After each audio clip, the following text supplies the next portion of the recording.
Hi everyone, we're gonna learn about this great slider that has a dual rotation effect in this Framer tutorial. You can see while top half of the icon is rotated in one direction, its bottom half is rotated in the opposite direction to form the whole icon, which creates this awesome effect. To add some 3D depth, I also tilted the top half of the icon around the x-axis, and it certainly makes the animation more interesting, right? You can find the remix link for the file in the description, and let's get started.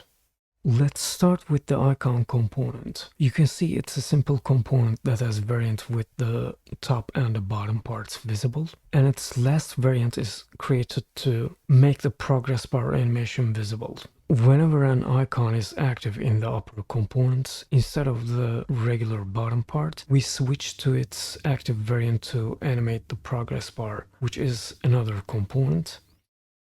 And you can see it's just a colorful bar that has an appear effect with an X offset to create the progress animation. So whenever we switch to the bottom active variant, the progress animation starts, and that way we synchronize it with the slides. Let's check the icons component. We rotate the icons in this component, and I placed each half of the icon in a frame that has 845 pixels of height, which defines the radius of the rotation. Of course, for those wrapper frames, I also needed to change the origin of the animation. As you can see, its Y origin is set to 100%. And as I said, I tilted the top part around the x-axis to make the animation more interesting. Since in the default variant, bottom part is placed on the left with a minus 90 degree of rotation around the z-axis, and the top part is placed on the right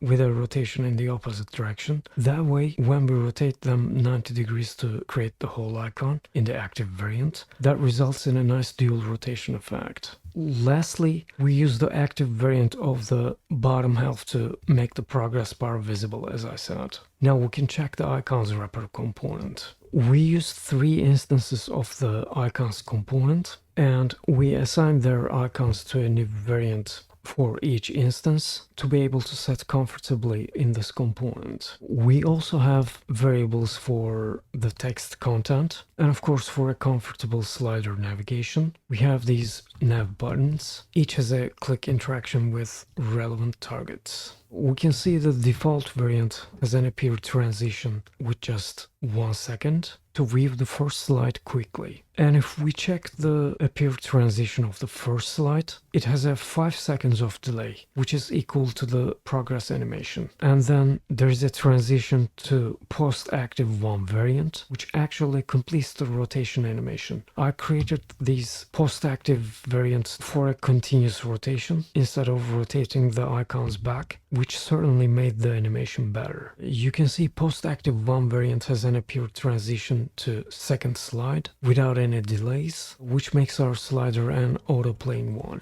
And we can see we set also 1 second for its duration. And instead of active variants, each nav button's target is set to post-active variants prior to them, again to complete the rotation animation. You can see third button's target is post-active 2 instead of active 3 variant. And of course, in the last variant, we restart the loop with a transition to the first or default variant. Let's go to homepage and see how comfortably we can customize the slider with variables. As you see, we can easily change the icons and text using the variables set for each. I also added a rings shader in the background that kind of overlaps with the orbit of the rotation, and thanks to its settings, I was able to make it subtle and slow without using too many circles. And with that, we wrap this tutorial up. I hope you liked it. Subscribe and turn on notifications if you don't want to miss upcoming ones, and see you in the next one.